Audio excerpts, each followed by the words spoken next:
Hai Cinema Lovers, selamat datang kembali di YouTube channel aku. Semoga Cinema Lovers selalu dalam keadaan sehat.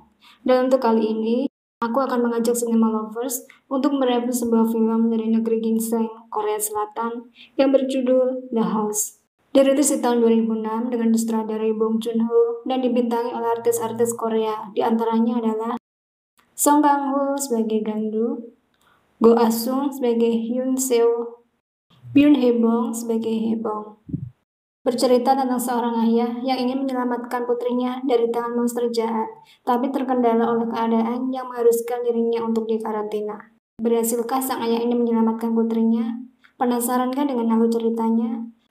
Tapi seperti biasa, sebelum aku bercerita lebih jauh tentang film ini, tak bosan-bosan aku ingatkan kepada Cinema Lovers untuk tekan tombol subscribe, like, dan jangan lupa tekan tombol lonceng agar tak ketinggalan video-video terbaru dari aku. Dan tak usah berlama-lama, ini dia ceritanya.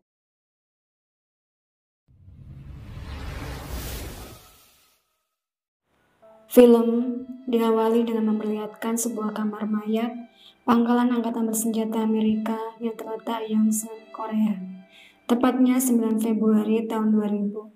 Seorang ahli patologi militer Amerika sedang menyuruh asistennya yang bernama Tuan Kim untuk membersihkan botol-botol dengan menuangkan semua isinya dan membuangnya ke saluran pembuangan. Tuan Kim awalnya menolak karena botol-botol tersebut berisi formalin yang sangat berbahaya. Lagi pula, saluran pembuangan tersebut bermuara ke Sungai Han yang padat penduduk. Tapi atasannya memaksa dengan alasan Sungai Han sangat luas dan mengarang Tuan Kim untuk berpikiran sempit. Dan karena Tuan Kim hanyalah bawahan yang harus mematuhi perintah atasan, maka dengan berat hati Tuan Kim menuang cairan-cairan tersebut. Beberapa tahun kemudian, keanehan mulai terjadi di Sungai Han. Ikan-ikan mulai langka dan justru makhluk-makhluk asing mulai bermutasi di sana.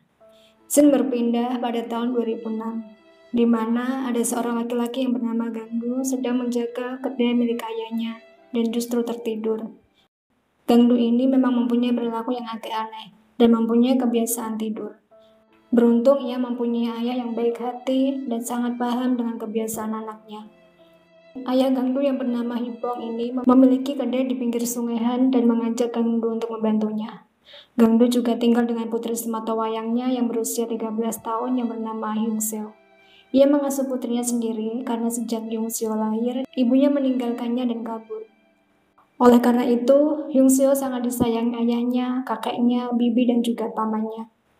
Dan hari itu, sepulang dari sekolah, Hyun Seo bersemangat sekali untuk menonton pertandingan panahan lewat saluran TV. Karena sesuai jadwal, hari ini bibinya yang bernama Namju akan bertanding di babak semifinal dan berharap Namju bisa pulang membawa medali emas. Gangju yang sedang mengantarkan pesan kepada pelanggannya mendapati orang-orang sedang menuju ke bibir sungai dan memperhatikan sesuatu yang aneh bergelantungan di bawah jembatan Sungai Han.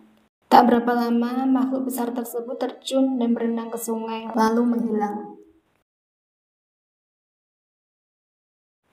Mereka berpikir itu lumba-lumba dari sungai Amazon. Belum hilang rasa heran mereka, tiba-tiba saja dari kejauhan terdengar keributan dan terlihat monster sedang berlari mengejar orang-orang.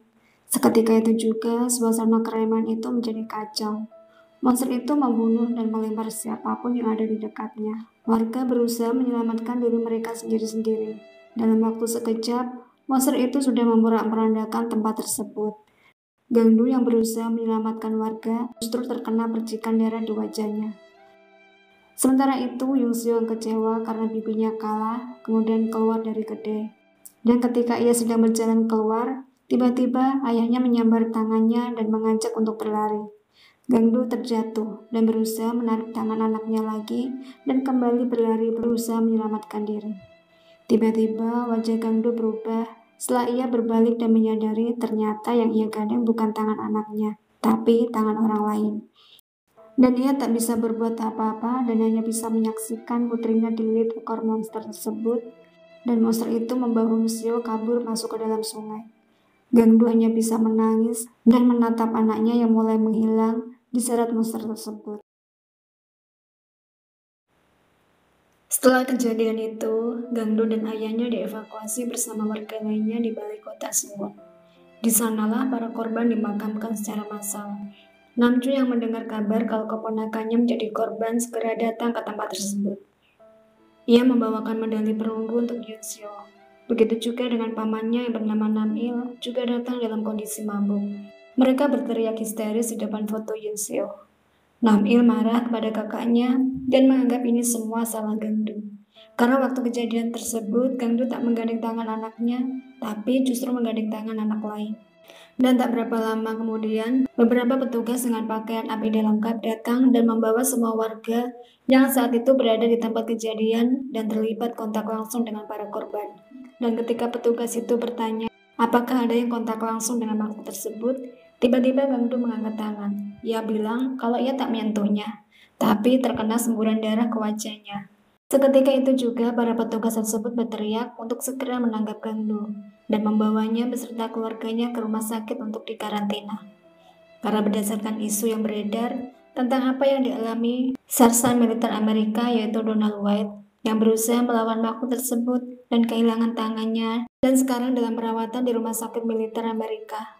Dan setelah diperiksa, terdapat virus yang tak dikenali di tubuhnya pada bagian tubuh yang bersentuhan dengan makhluk tersebut. Dan setelah dilakukan pemeriksaan lebih lanjut tentang sampel, ternyata virus itu bisa disamakan dengan SARS. Dan dinyatakan bahwa makhluk itulah sebagai pembawa virus baru tersebut. Oleh karena itu, siapapun yang terlibat kontak langsung dengannya dianggap sebagai pembawa virus yang dibawa oleh makhluk itu. Dan malam itu, ponsel milik Gangdu berbunyi. Setelah diangkat, ternyata yang telepon adalah Yunseo. Awalnya Gangdu tak percaya, tapi setelah putrinya meyakinkannya bahwa ia masih hidup dan bersembunyi di saluran pembuangan. Belum selesai Gangdu berbicara dengan putrinya, sayang sekali baterai ponselnya mati. Kemudian ia segera memberitahu keluarganya kalau Yunseo masih hidup. Sementara itu, di tempat persembunyiannya, di saluran pembuangan yang gelap dan kotor sekali, ternyata Yunseo masih hidup. Di sana banyak sekali mayat-mayat yang dibawa oleh monster itu. Dan di saluran pembuangan itulah sebagai tempat peristirahatan makhluk itu. Setiap ada mayat yang datang, Yunseo memeriksa untuk memastikan apakah ada ponsel yang masih bisa dipakai untuk menghubungi ayahnya. Dan karena tak ada yang percaya dengan apa yang dikatakannya kalau putrinya masih hidup, dan menganggapnya mengalami gangguan kejiwaan, akhirnya Gangdu dan keluarganya berencana untuk kabur dari rumah sakit demi menyelamatkan Yunseo. Setelah melewati berbagai macam rintangan dan dibantu oleh jasa penjemputan, akhirnya mereka bisa keluar. Meskipun Hibong harus mengeluarkan banyak uang demi untuk membeli perlengkapan senjata, mendapatkan peta saluran pembuangan Sungai Han, dan fasilitas truk disinfektan untuk melanjutkan perjalanan menuju saluran pembuangan. Mereka mendatangi saluran-saluran pembuangan di Sungai Han, tapi tak berhasil menemukan Yunseo. Dan karena merasa lelah dan lapar, akhirnya mereka memutuskan untuk beristirahat di kedai. Sedangkan makhluk itu juga membawa kakak beradik tunawisma ke saluran pembuangan. Tapi sayang, sang kakak tak dapat diselamatkan, sedangkan sang adik yang bernama Suju masih hidup. Dan Yunseo mengajaknya untuk bersembunyi di tempat rahasia miliknya. Sementara itu, di tempat persembunyiannya, Gangdu yang sadar bahwa mereka sedang diawasi oleh monster itu, segera memberitahu ayahnya. Dengan hati-hati sekali, Hibong mengarahkan senapan ke arah monster itu lewat sela-sela dinding kedainya dan langsung menembaknya, sehingga membuat makhluk itu marah dan memporak-porandakan toko miliknya. Mereka terus saja mengejar dan menembaki monster itu. Sadar mereka dalam bahaya, Hibong segera menyuruh anak-anaknya lari, karena merasa yakin bisa menghadapi makhluk itu sendiri dengan berbekal senapan. Tapi malang bagi ayah Gangdu. Ketika makhluk itu ada di hadapannya, ia mengarahkan senapan ke arah makhluk itu, dan ternyata pelurunya habis. Sehingga saat itu juga makhluk itu langsung menghabisi Hibong, dan nyawa Hibong tak bisa diselamatkan. Melihat ayahnya meninggal, Gangdu mendekati ayahnya dan menyuruh adik-adiknya untuk kabur.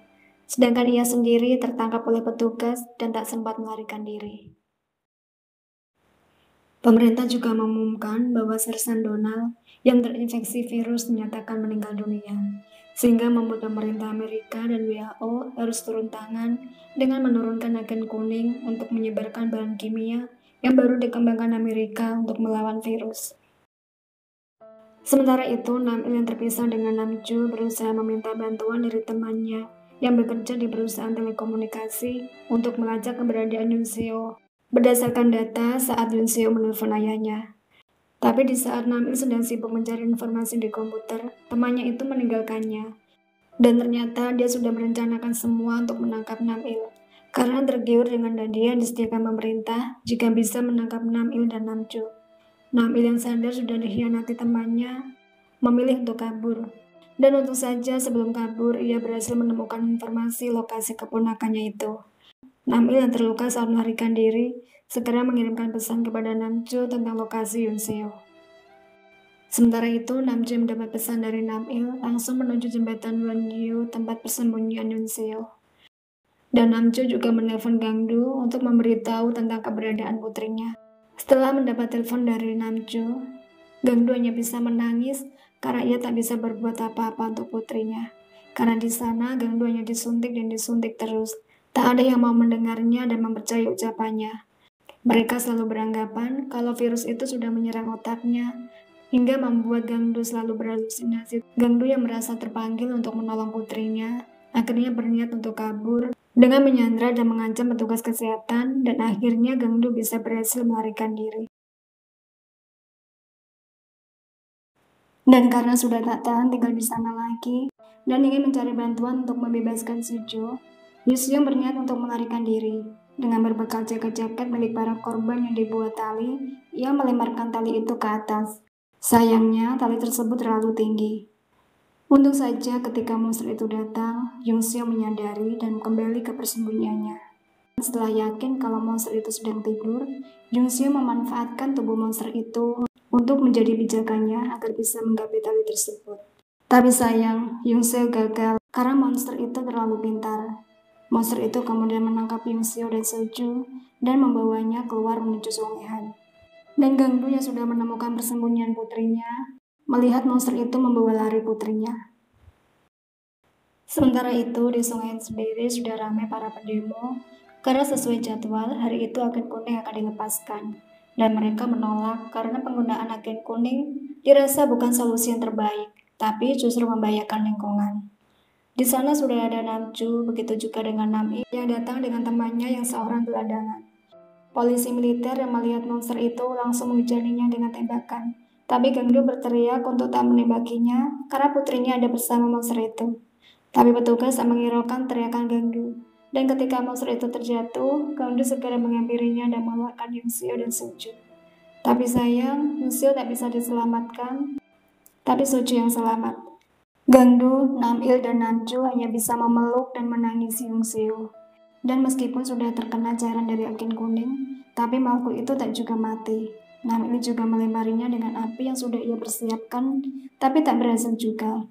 Sementara itu, teman Nam Il kemudian naik ke jembatan dan menyiramkan minyak ke tubuh monster itu. Tak mau menyia-nyiakan kesempatan, dengan anak panah yang sudah diberi kumpalan api, Nam Cho segera melepaskan anak panahnya tepat ke mata monster itu. Dengan perasaan dendam dan penuh amarah atas kematian ayah dan putrinya, Gang Do menancapkan tongkat tepat ke mulut monster itu. Dan seketika itu juga, makhluk tersebut jatuh dan mati. Sejak kematian Yoon Seo, Gang Do hidup bersama dengan Sejo. Dan pemerintah Amerika mengumumkan bahwa virus yang terjadi di Korea itu tak pernah ada. Dan krisis yang terjadi hanya kesalahan informasi saja. Dan film pun selesai. Nah, itu tadi alur cerita film yang bisa aku review untuk kali ini. Gimana? Seru kan? Dan biar lebih seru, aku sangat merekomendasikan kepada cinema lovers untuk menonton film ini secara utuh. Sampai jumpa di review film-film selanjutnya. Terima kasih, jaga diri baik-baik, and see you.